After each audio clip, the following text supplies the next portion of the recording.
Alright, buckle up, because we're about to dive headfirst into the jaw-droppingly intricate, mind-blowingly epic world of the Inca Empire. A civilization so insanely complex and dripping with mystique, it makes your average history lesson look like a snooze fest on steroids. First off, these guys weren't just worshipping one or two gods like some casual Sunday ritual. The Incas had a whole pantheon of gods, each one more awesome than the last. At the top of the celestial food chain sat Inti, the sun god. Basically the ultimate cosmic rock star. Then you had Wiracocha, the creator god who was probably the original big boss of the universe, and Pachamama, the earth mother goddess, who was like Mother Nature's fiercest guardian on steroids. I mean, these deities weren't just names on a dusty scroll. They were woven into every fiber of Inca life, believed to be the very breath that connected the heavens to the earth. Talk about spiritual power plays. And don't even get me started on their sacred places, the huacas. These weren't your run-of-the-mill holy spots. Nope, these were rocks, springs, and natural wonders scattered all over the place, treated with reverence so intense it would blow your mind. Wiracocha, their golden temple in Cusco, was the freaking epicenter of worship.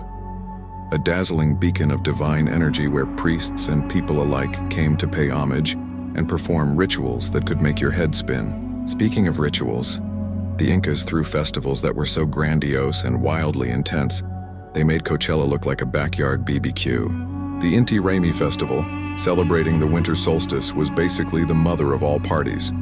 A spectacular, soul-stirring event packed with music, dance, and ceremonies that would make the gods themselves stop and stare.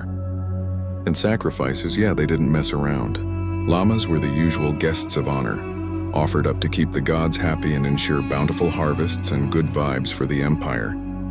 It was an eye for an eye kind of deal with the supernatural world. You give, you get. Now hold on to your hats, because ancestor worship took things to a whole other level of intense. The Incas didn't just remember their emperors, they practically kept them on speed dial. Mummified rulers were treated like rock star VIPs, paraded around in ceremonies as if they were still running the show from the afterlife. Talk about keeping your family close, huh? And the priests? Oh man, these guys were like the original fortune tellers on crack, using divination methods that sound straight out of a fantasy novel, reading spider movements, interpreting coca leaf patterns.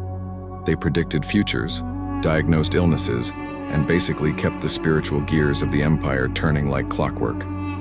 Socially, the Incas were no joke either.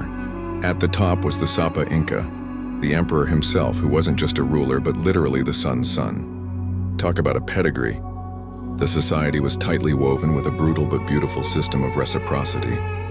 You work, you contribute, you get your slice of the pie. Simple but effective for keeping an empire humming. And here's the kicker, no written language. That's right, these geniuses didn't scribble down their history or records in books. Instead, they used the quipu, a mind-boggling system of knotted cords that tracked everything from population stats to resources. Imagine keeping an entire empire's data in a bunch of strings. It's like the ultimate ancient data hack. Finally, their worldview, pure cosmic magic. The Incas saw the universe as a swirling dance of physical and spiritual forces, life and death cycling endlessly. Harmony with nature wasn't just a nice idea, it was the law of existence. So yeah, the Inca Empire wasn't just some run-of-the-mill civilization. It was a powerhouse of religious fervor, social genius, and spiritual depth that still leaves us all stunned centuries later. Help support the channel by liking and subscribing. Till next time, stay curious.